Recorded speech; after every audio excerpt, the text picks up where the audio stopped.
I was really, oh, I Okay, had to wait we're for the in, recording man. to be turned on. I thought we were already Yeah, no, running the no, recording. we weren't recording. I wouldn't do that to a person. Okay. Okay. So what I was going to go into was more of not so much funny stories from my life, but we as service members, whether military or police or fire, Yes. we all picked up similar habits. Habits that were functional to get the job done. Okay. Okay, you don't quit, you don't whine, you figure it out if you don't have exactly what you need, you don't let the team down. And what is the most important rule in first response? Don't become part of the emergency. So we need to remember when we are looking at peers that we need to support and looking at ourselves to make sure we don't become a casualty that becomes part of the problem. We need to use the good parts of these habits while discarding the parts that can turn dysfunctional. Like, I don't want to whine, so I'm not going to say there's a problem. I'm just going to suck it up, drive those feelings down into a nice tight little ball, and keep on going, which works in the short term. And sometimes you have to do that, but we all know it doesn't work in the long term. And none of us want to admit that we could actually need the help. But what would you do as a leader if you had a young troop or a young fireman or a young patrol officer who ignored a minor problem until it made them incapable of doing the job? You'd rightly be upset with them for not bringing it to your attention so it could be fixed. We're the same way. We need to build on the good parts to learn that resilience, to that ability to reach out and assist. We don't want to bring over the bad dysfunctional parts where we just ignore problems because we're going to get by.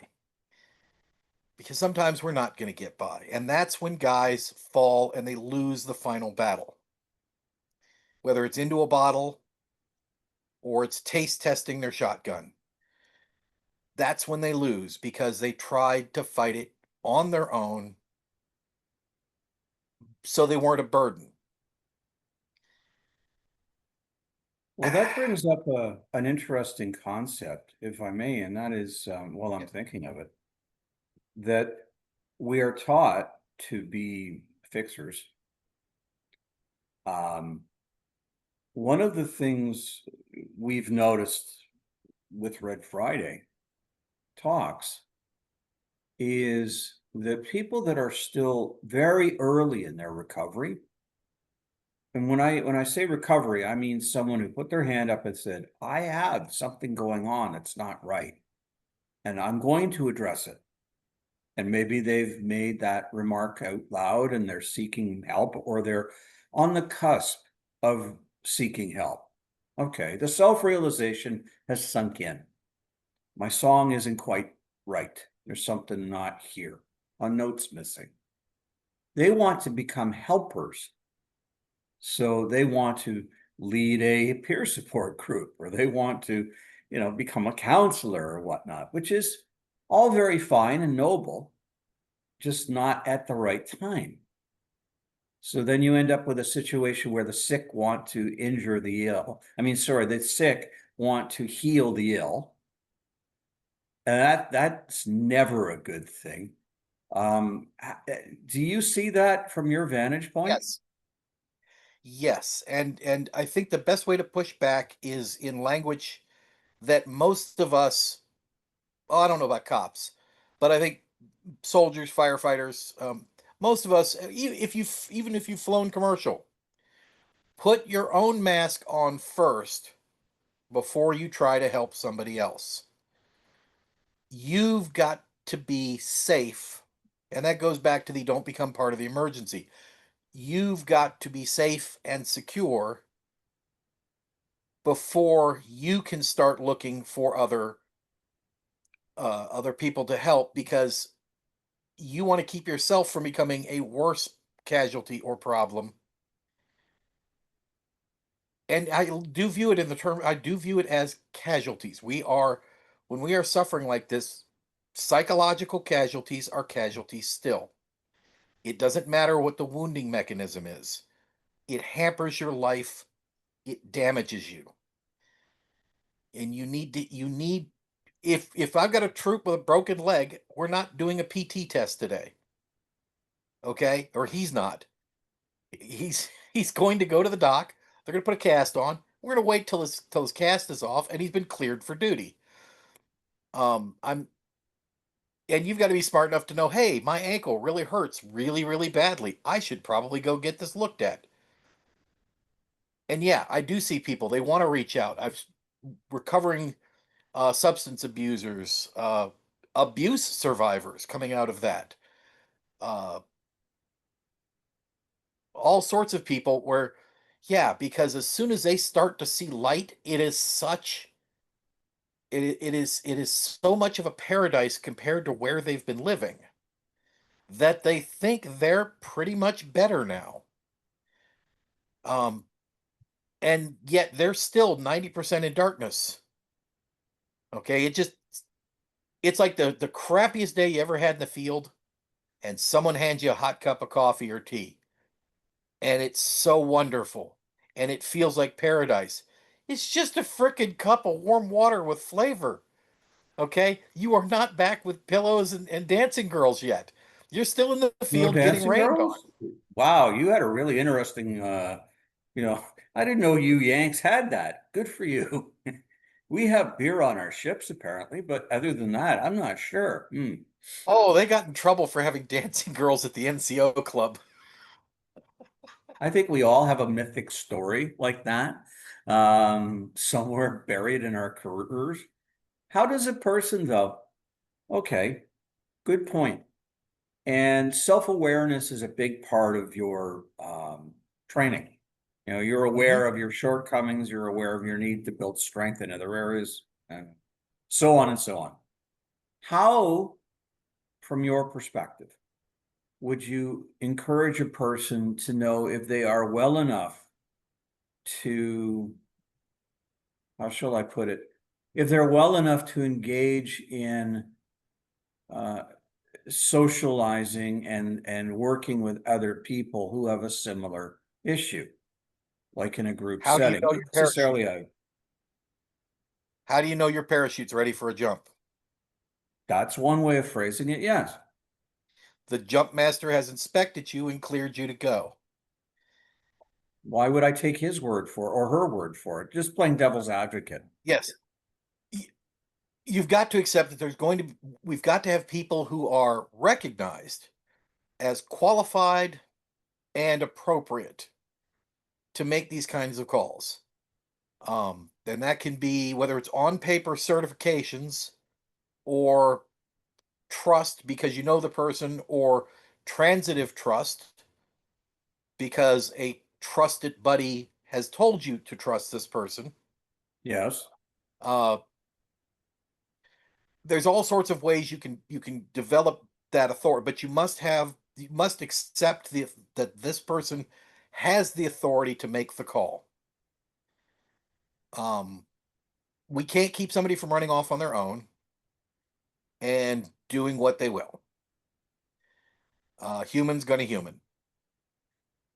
But we can say, hey, here's a person who's been through a vetted program and they have been vetted and cleared to be on belay for you.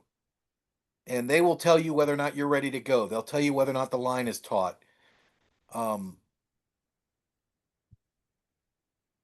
I think I see Red Friday as developing that sort of thing. Well, we are Uh, the canary in the coal mine. We're the warning light. Yes. yeah, yeah. If we can at least get it socialized that this kind of peer support group is vetted well enough that they can be trusted to decide, where we need to bring further professionals in, or who may be ready to join the peer support group, or who maybe needing more time to heal. I would never let a soldier with a bad injury decide to clear himself for duty. Okay, if he's limping around, he can't just tell me, oh, he's going to suck it up and clear himself for duty. We've got somebody designated to do that, a medic. Worst comes to worst, if I don't have a medic, I'll at least make sure he can run around and he's not limping. But he can't just tell me he's ready for duty. Well, then, in the case of Red Friday, as an example, Yeah, our peer support teams are trained well enough to recognize the symptomatic elements of someone right. who's struggling and to guide them to care. That's really Yes. where our mandate ends. We don't diagnose, we don't, Right. Right. none of And that. it's But I think it fits with your narrative and fits with the narrative we've been yeah. evolving in our conversations. I would think, well, then this leads into an interesting part as well, if I may. When we compare, how do you define, and this would be interesting because I can tell you what most of the time Canadians think. No, actually, I really can't. Sorry. I'm not qualified to speak to that, but I can. I would ask you, where is the line between lived experience and clinically trained? Because there's a real sub-argument that goes on in the community where, for example, you have a clinically trained psychologist. They're credentialed, they've got their masters, all that sort of thing. But yet they've never put on a pair of boots. They've never gone in the field. Then you got the guy that's the former infantry NCO. Funny where that comes from. And they obviously have oodles of on hands-on experience, but they may not have the clinical certification. How do you parse those two out? I think there's a place for both. I would just be really interested in hearing your Yeah. perspective on it. First of all, I would say the non-credentialed person, the lived experience. Certainly, if if they are accepted within the community as someone who knows what's going on,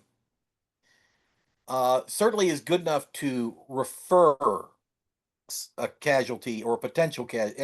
And remember, I'm still thinking of them as a casualty. Okay. Refer somebody to professionals. Okay, anybody can refer to can make a referral, I think, or should be able to make a referral. And this is somebody whose referral would carry more weight. Now, as far as the clinician who may not know the community that he's trying to deal with, may not know the ins and outs, and I'm sure they face this, and you may find pushback from civilian clinicians who don't accept the military is a different community. But especially in Canadian speak, I would point out, would you go into a First Nations town and assume that everybody's going to react like they're from downtown Toronto? Well, of course. Is there any other place? But I mean, they would accept the fact that you are dealing with a different culture and you may have to Yes. look for different indicators.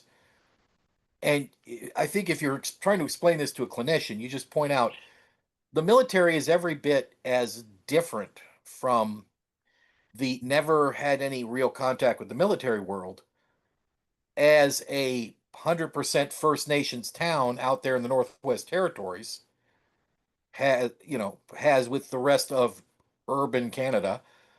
Uh, it's easier in the States because we do kind of recognize we have different cultures very geographically located. Nobody's going to insist that New Orleans is identical to Duluth, Really? even though they're both on the same river. Actually, that's true. Just a couple of yards apart. But Yeah, yes, uh, and there's a lot of French involved. that's what I've heard. But yeah, so Yeah, the clinician, they may have a cultural problem, um, but they're the ones who are qualified to make the medical call. They're the ones who are qualified to make a professional diagnosis. Well, yes, they're They're the ones, empowered. They're empowered to right. do the diagnosis. You're right, And even absolutely. if they are completely culturally ignorant, they're the only ones that can be trusted to make decisions like this person is an immediate uh, danger to themselves or others and needs to be kept under, in custody while we address the immediate danger. I don't know how y'all address in the states. We call that the Baker Act, where you 72-hour observation. The doctors decide if you're safe to be out on the streets, or if you are too troubled to be that you're so troubled that you are a danger to yourself or others. And if you are a danger to yourself or others, they can hold on to you at the hospital until you are no longer a danger. Well, that's a degree of civil law enforcement, and each Yeah, province and territory has their own nuances for that. right. There, but yes, we do But have there are mechanisms for not and incarceration, but observation. Yes, right, and I'm sure that the credentialed medical professional clinician is the one whose opinion matters the most. agreed. Yeah, I think that's that pretty I think. standard in the English speaking world. It's pretty standard Oh in yeah, Western well, civilization. it follows the British Commonwealth model largely, Yeah, um, which always seems to me that a well-intentioned clinician, if they were to have, and this is where I think a peer support team is critical inside of any kind of an organization. You have a trusted sidekick.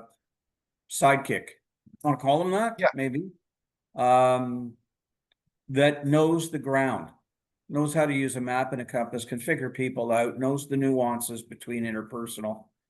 Because I think that one of the dangers clinicians face in integrating or engaging with a set group with set routines and training and so on is that they could be duped. No matter how yes, astute or smart they are, ill people sometimes, and especially if you've got a narcissist hiding in the rafters, um, they will create fog. And a trusted peer person who is part of the peer support team knows how to cut through the fog. And their intention is, and it's recognized, and they've got the reputation, the organizational reputation to go along with what they're saying, is that their goal is to get that person safe. That's their goal. That's the whole thing right right. there. Nobody's looking for prizes or, at the end of the day, they're going to win the sweepstakes. That's not the thing. The thing is to get someone help and to take care of them. So interesting, interesting. If you were to, I'm sorry, you obviously have something else you wish to say. Yeah, that's something else the support team can do that people don't realize to assist the clinician, and a good clinician will accept it if they accept the support team's credentials as a support team. Is you can basically be the cultural translator, and you can tell the clinician, "Hey, A, B, and C, that's not symptoms. That's Tuesday. D, E, and F, that's absolutely abnormal." Okay. So, like dark humor, there's people think that trauma survived causes dark humor. I There's don't think so. better, I think it's the other way around, but okay. that's what the data indicates that dark humor, people who have the personality penchant for dark humor are more resilient to trauma, not immune, but more resilient. And as a result, tend to put themselves in more traumatic situations. So it's kind of a wash. Mm-hmm. But that dark humor to the unprepared clinician, and I have seen this with civilian clinicians dealing with soldier humor, it can come off as very, very dangerously symptomatic of Well, we tell jokes, I've got but to agree with you. Hmm. there's some jokes we never tell, and we know what they are. Like you will never hear a Paratroopers aren't really going to joke about cutting somebody's static line. No. That's a forbidden thing. I'll joke about taking a dump in your helmet. I'll joke about packing confetti in your parachute. Was that you that did the sparkles? You. No. That was no. That wasn't me. And you never use glitter. It can cut the knife. But It sticks. but I do know somebody who put like 10 pounds of punched out colored paper dots in a parachute for a rainbow rain. That's a story we're going to have to tell another day in Yeah. its entirety. But But okay. we're not going to joke about static lines. We're not going to joke and point No. a weapon at somebody. If we point a weapon at somebody, it means something. You know. So we know what horseplay is versus this is a serious symptom, doc, that you may not recognize. This Yeah. is aberrant behavior. That's where the support team can help the clinician. So the clinic as background color to give the clinician data they don't already have that they never ran into because the college students and soccer moms that they deal with on a day-to-day basis don't come from that environment. And I'm sure Mhm. firefighters have exactly the same sort of traditions and jokes, and cops have their own traditions and jokes. Um, every community has them. And we know what's funny versus what's threatening or or concerning.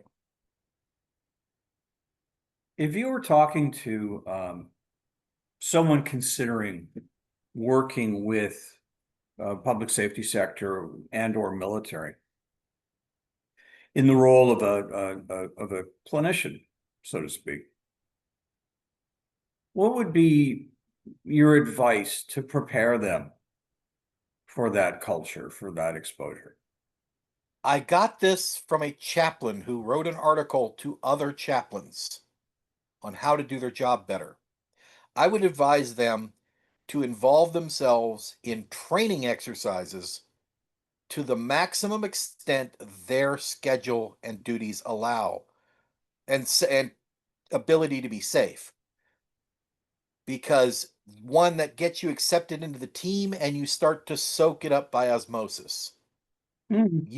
You can learn all you want, but once they get comfortable with you and it stops being, Dr. Reinhardt and starts be going, "Yo, doc, you'll get into the culture. You'll start to recognize these flags, both green and red, because they're now your flags."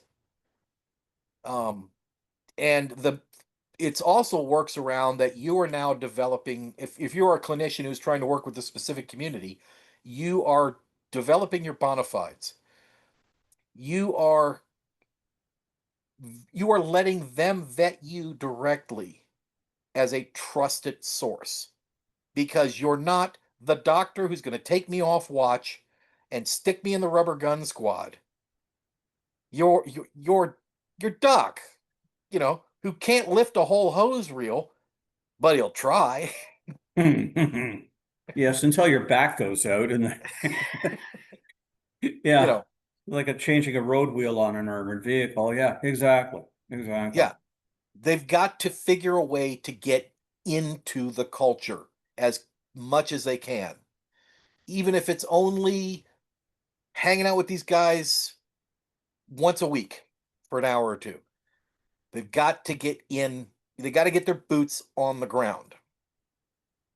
If you were to give a clinician a piece of advice, and I guess I'm asking the same question, but in a different way, what would be the rule? If I'm a clinician, I get to do a couple of ride-alongs a month, as an example. Um, what would be, what would you say? I would say make the most of the learning time. Not that you really care what the widgets in the vehicle do. You want to look like you are trying to be a team member. You need them to accept you.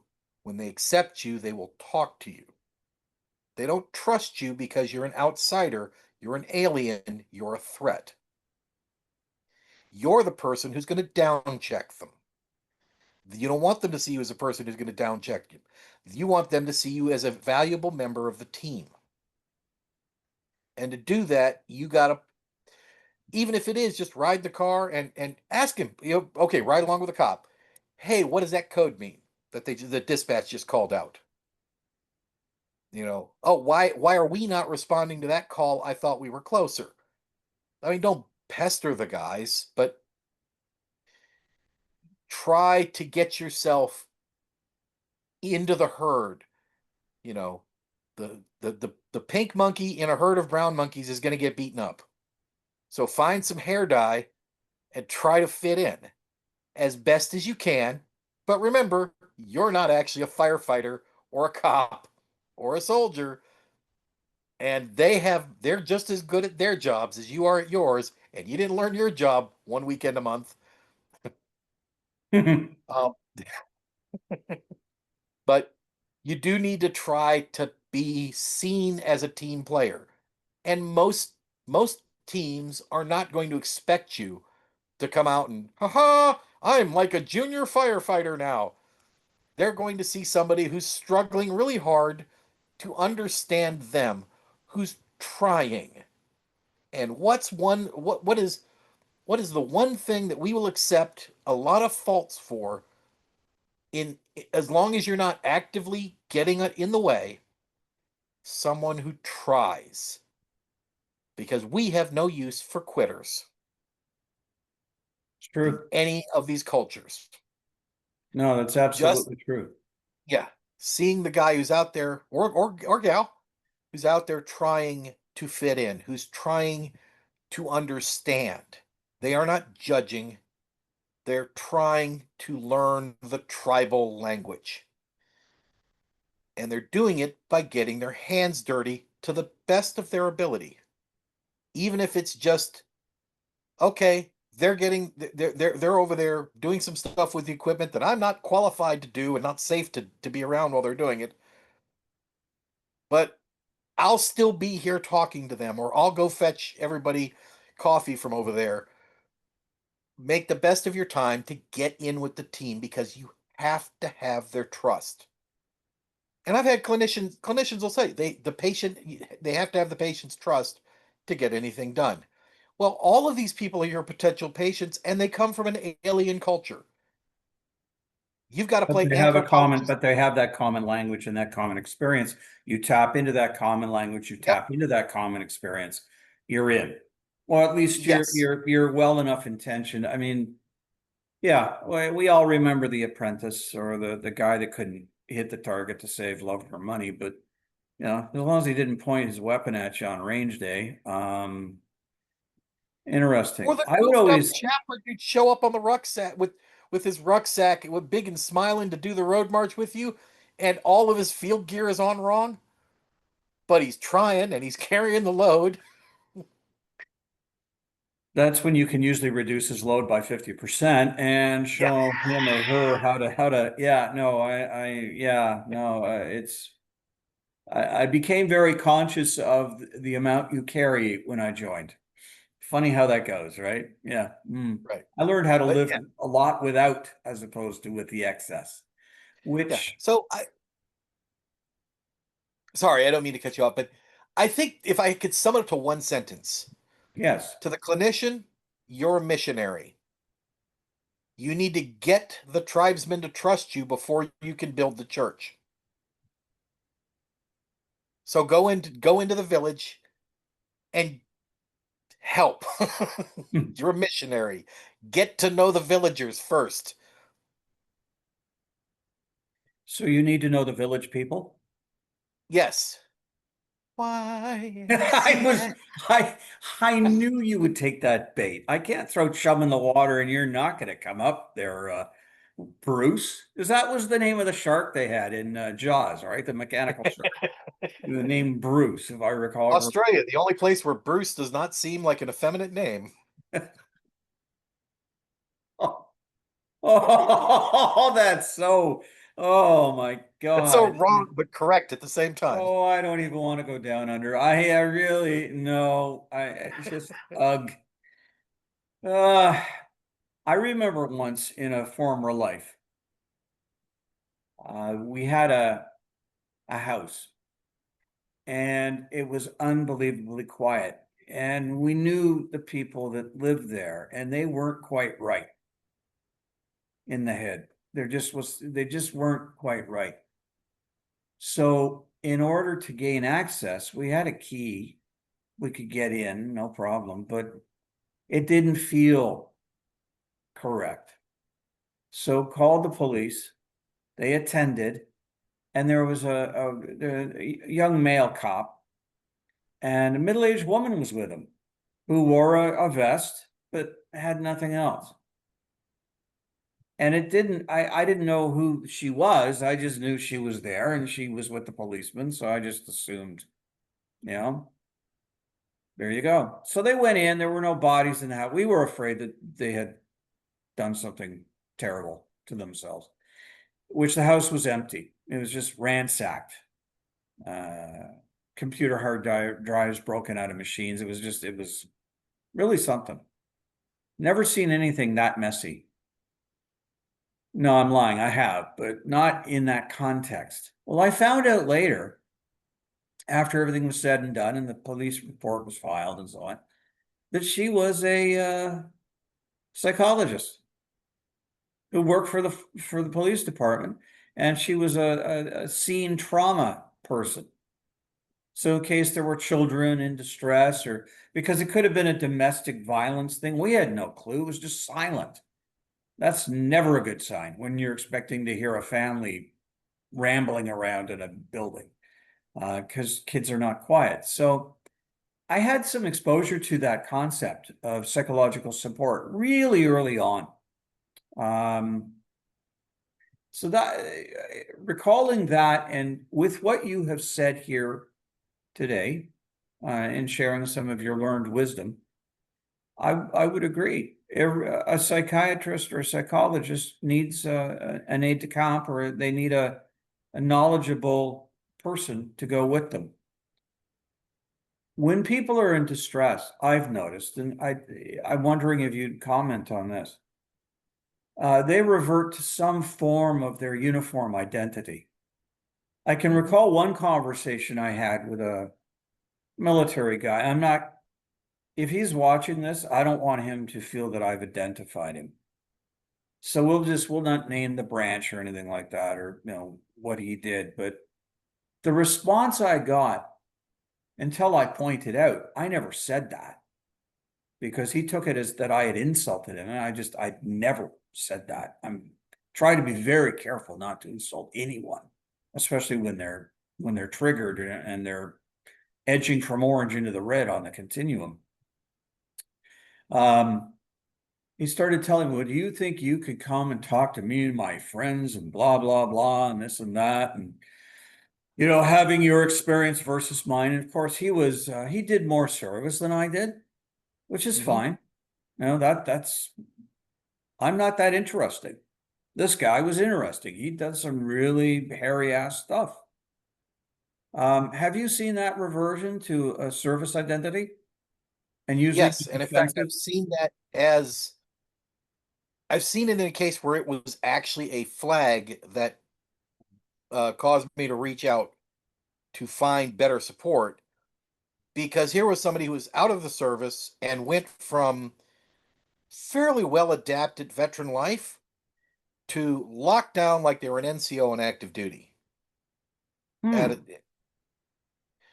And which told me they were feeling a threat or stressors so severe that the only thing they could do was lock down to what works for them in extreme stress, which is to become the calm, collected senior NCO that they used to be,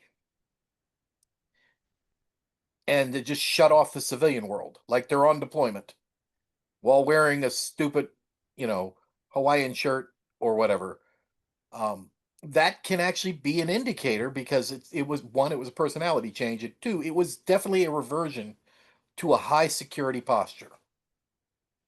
High security posture. That's a good phrase. I think we need to remember that one. Yeah. Yeah, that can be a serious issue. There, something just tickled the back of my brain that I meant to bring up and I didn't. And I'm trying to remember what it was. Well, that's just, I'm not going to make a joke about you being incapacitated or that have you had your nappies and warm milk.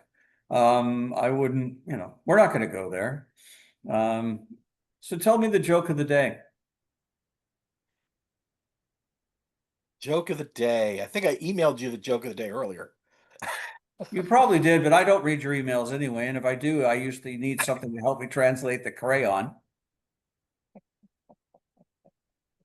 I All I swear can your letters look more like ink blots. I'm trying to read your personality or I'm trying to understand your mood. I guess. Oi. Well, there's always the fact that I do my best proofreading after I hit SNED. You mean the escape button doesn't mean I'm going to get out of this mess? What the hell? Why did they put it there if it wasn't going to work? Huh. Well, here's the joke. Here's the joke of the day for you. Young service member feels betrayed. Sergeant, you told me we were only going to be working half a day. 12 is half of a day.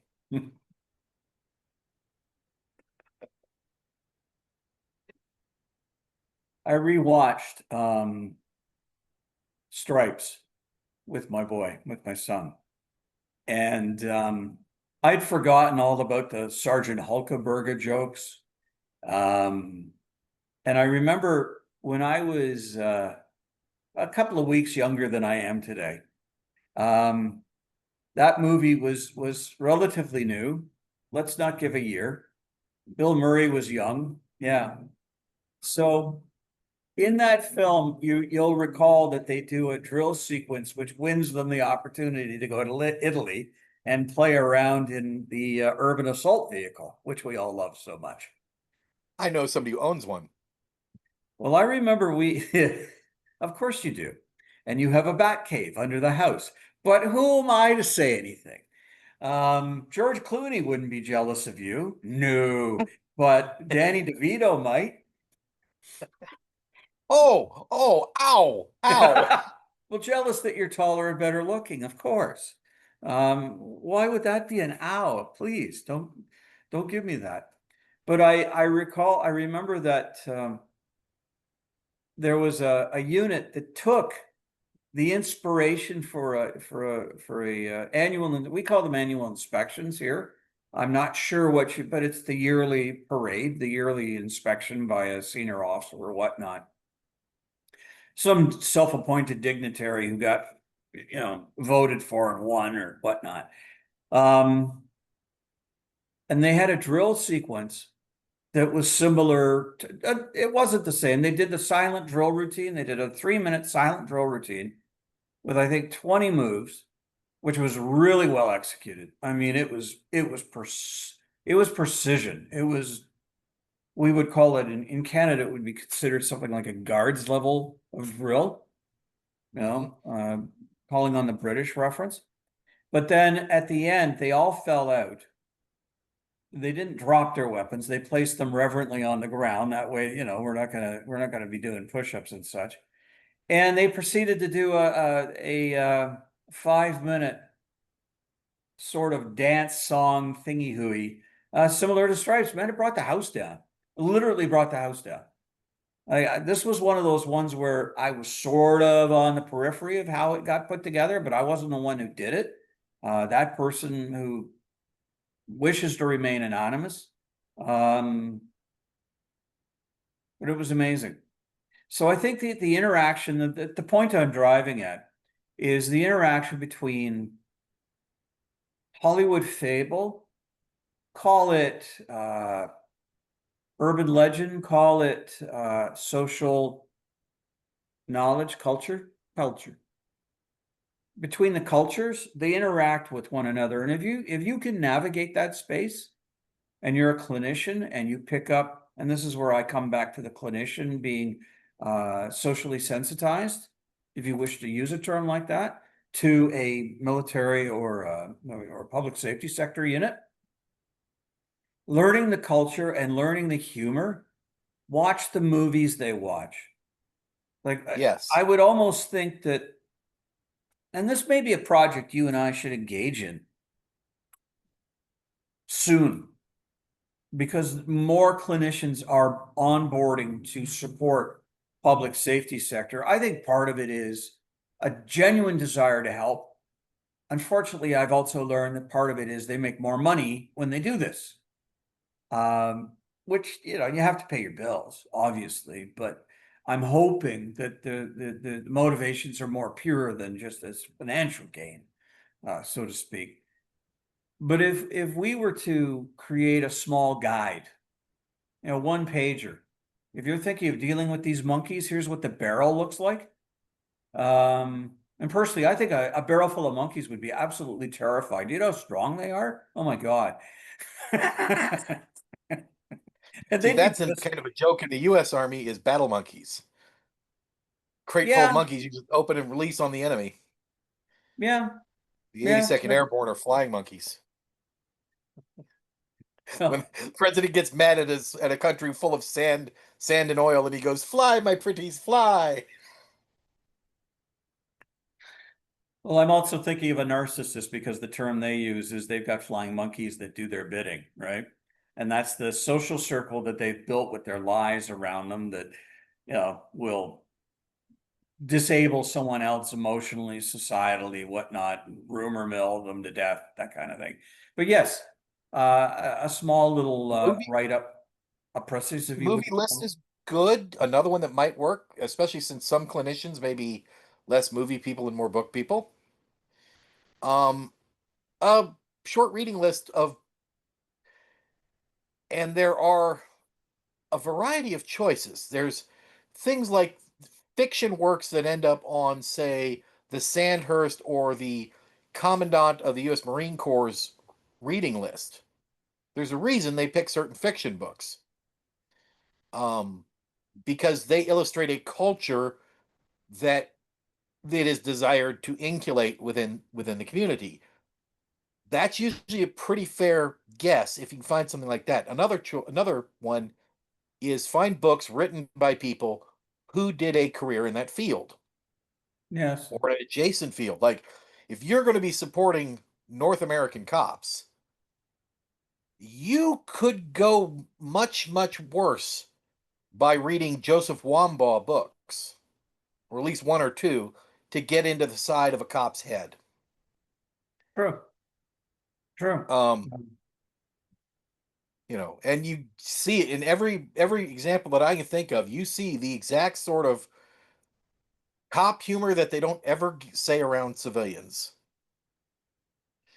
is going to be found in every Joseph Wambaugh book, and the sort of just awful, dark, depressing situations that patrol officers deal with. That to them they have to put it in that box of. But to me, it was just Tuesday. We have a member of the team you're yet to meet. His name is Randy Arsenault. Randy's a former Metro Toronto policeman. He's got 20 years, and I don't know how he some days walks upright, considering what I'm pretty sure he has seen. But Randy, I've learned a lot from Randy over the time that I've known him. And one of the things that he's very good at is his composure. Mm-hmm. But every now and again, you can see the stress marks on the sides of his face when we get into a discussion about something that might be considered a heavy topic.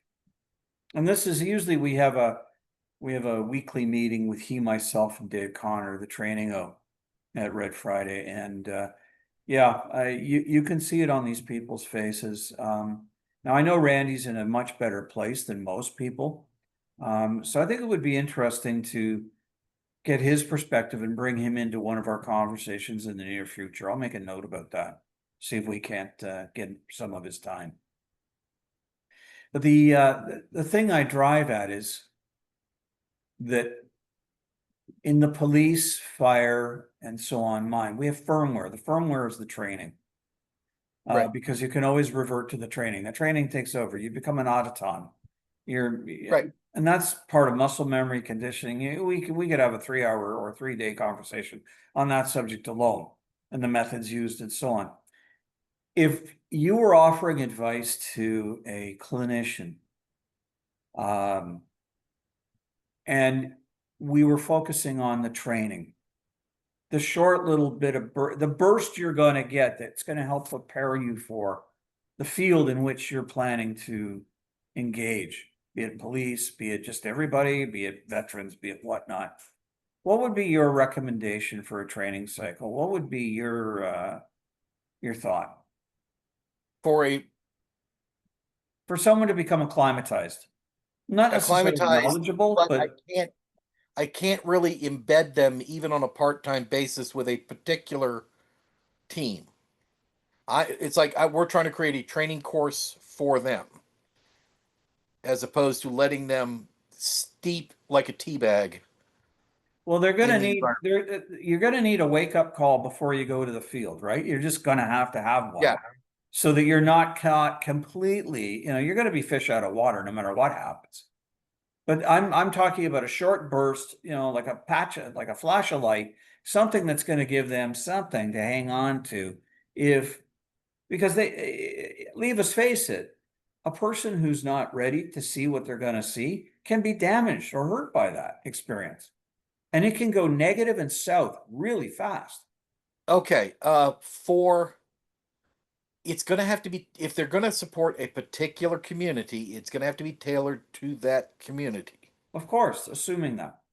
For example, were I looking for somebody who's going to be primarily working with veterans, honestly, the shortest, best thing I can think of would be have them accompany some unit on a long ass road march with full kit, no weapon obviously because they're not qualified or authorized, but a full kit including the official packing list,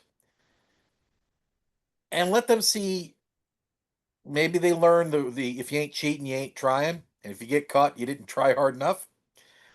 um It's creative and opportunistic, yes.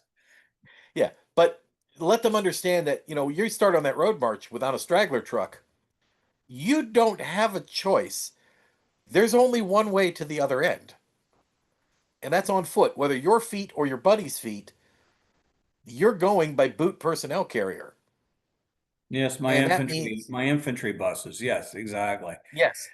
So that puts them in the mindset of that could actually get breakthrough to these guys have learned in a can not cannot fail but cannot break down. That might help for them. For cops, something I've seen that's on the news that seems to have worked really well with community leaders and the sort of community civilian ombudsman to the police and civilian oversight committees, run them through the virtual reality shoot schools or shoot training because they could see how quickly thus they are more now with the community leaders. This teaches them, hey, you can't judge the cop based on your calm reasoned analysis with all the facts analyzed 3 days later. You got to go judge the cop based on what he saw in front of him and what he knew at the time. But I think that would work to help adjust the clinician if they're going to be on ride along so that they are not as likely to panic and freak in an emergency situation. Because one, they know the officers they're traveling with have been through this training and Hmm. were successful. And two, they've at least had some exposure to it. So they may not be they obviously aren't armed and they may not know the best reaction, but they aren't just going to sit there like a bunny rabbit staring at headlights. For firefighters, I'm sure there's something similar, which is low danger. Like, I'm not going to put them in a firehouse, like the actual on fire practice firehouse because I don't need roasted clinician. But there's got to be something that firefighter, maybe, I don't know, do they still do the rookie run the hose up the top of the building and back down? That might be a bit rough. I would almost suggest weekly maintenance. Like Okay. they show But up and they do maintenance on the truck and all that each, so that they see, each, yeah, there's like, everyone sees a leopard tank roaring along. I see 8 hours in the wash rack. right. So they There's get got to be that kind of something. mentality.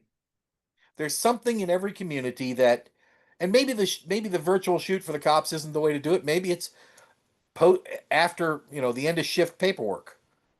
I know cops seem to hate that more than almost anything else. But a lot of the cops I've spoken to, and I agree with what you're saying, but with the advent of laptops in the patrol cars, that's really become much less than the end it Okay, can be. That's but just. But I I know would what let you're saying. the veterans of those communities, or correction, the experienced seniors in those communities, because I want somebody who's current in that community. They can decide what the appropriate. We don't want to risk in injuring the clinician or exposing them to unnecessary hazard or trauma, but we need to expose them to the crappy realities of the job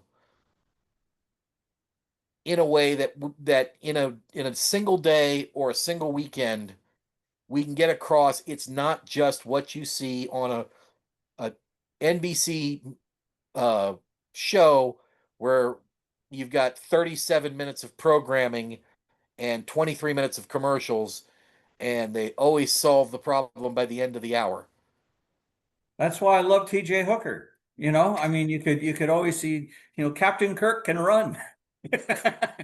And keep his curly toupee on the whole time. That was a toupee? No. Oh, he was already bald at that point. I mean, And he comb never over had that like naturally somebody we know curly with hair. orange hair. Hmm? And he never had that curly hair like that. He must have plugs because he looks good. He's 80 odd years old. You know that, right? Like he's geezing, but he looks good. Hmm. Must be the chemicals in the chocolate bars he eats. It's got to be it, right? That food synthesizer. I bet you there's a lot of preservatives in that sucker, boy. I'll tell you. Yeah. I think he's been staying active with work. Well, he doesn't seem to sit down for very long, which is Yeah. good for him. Good on him.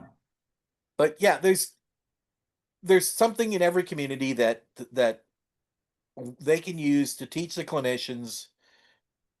This is something that you need to understand because it sets the tone of why we are the way we are. Um, and you're right, it's got to be something that can be distilled down to one or maybe at most 2 days. And I Uh, mean, spaced over time. I would almost think I'd this. I'd rather just get them in, like, even if they don't go on calls. If he's got a day, can he hang out, after he's done the let's call it desensitization training or whatever, to but sit in the firehouse while they're in the firehouse waiting for a call. If you are with a department that actually has a staffed firehouse, you know, watch them, sit with them joking while they're eating. Because again, you still need to make that connection. Now, it's possible you can make that connection and take that over to a different department because at least you're from the culture, just like a firefighter or a cop can transfer to a different department, and they at least come from the same kind of community. But Paramilitary trained, which is yeah, that's a subject for a conversation for another talk at another time. But I think that we could spend so much time going through the cultures, subcultures, and the training and the way that it was setting up. Well, this has and I been don't think we this. need to. I don't think we need to on this podcast. Oh, not today. We're Yeah, not. That's for no. sure. That this is more of an op. That's more of an operational planning, can handle offline. can have people put right in the comments section as they like and subscribe, and tell us why we're idiots. And they have a much better plan for this. Please, people, do this in the comments. Well, that's why we've never pretended that you were the expert on all things, just me. I don't I'm think not. so. I know that, if I'm the smartest person in the room, I leave because that's a really dumb room, okay? Yeah. Uh, so we don't want to do that. Well, this is fascinating stuff, and I think we're going to need to pick up on parts of it. Um, I really, you're the show today, Rick. This has been really marvelous. And I think that you bring a wealth of insight to this. I really do. I'm not just blowing out your whatever. That's neat. And on that happy note, do we have anything to say in closing? Because we've taken too much of these poor people's time. Even with editing, we're still taking too much of these poor people's time. Any All I closing could thoughts say on is, today's conversation, sir? I think on today's conversation, I want to go back and speak to our compadres, our brothers out there, to something I said earlier on. Don't become part of the emergency. Take care of yourself. You need help. Reach out. You would not take that from one of your juniors. Don't be the guy who creates a bigger problem by trying to tough it out. It's okay to ask for help. One of the things that's been said about me is that I never quit, which is one of my greatest strengths. And the other thing that's said in the same breath is you never quit. You don't know when to quit.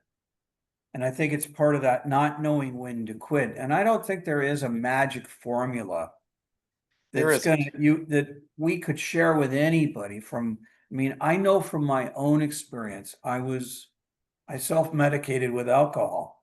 Excuse me. And that was just not a good place. And earlier in our conversation, you mentioned, the euphoria of seeing light at the end of the tunnel.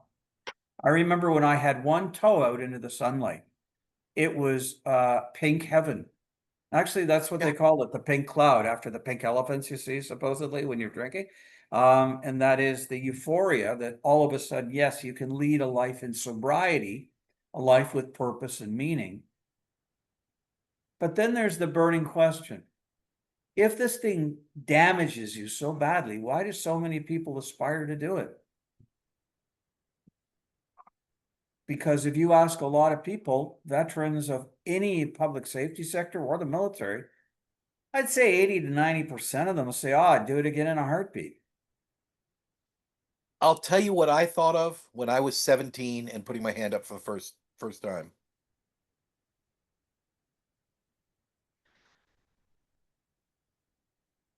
I realized it was a forlorn hope, but my true hope was maybe, just maybe, I could be the last generation who has to do this. And my kids or my grandkids can look at me and say, "What is war?" Because it's only something they've ever read about in books. They don't even see it on the news. Now, even then, I realized that would never happen. But that was ultimately, let the burden, whatever burden there be, I would rather take that up than kick that can down the road for my descendants to have to deal with twice as hard. And I'm That's deep pretty thinking. sure a lot of people feel the same way. Funny, all my buddies were in the cadets, so I just joined that, but okay.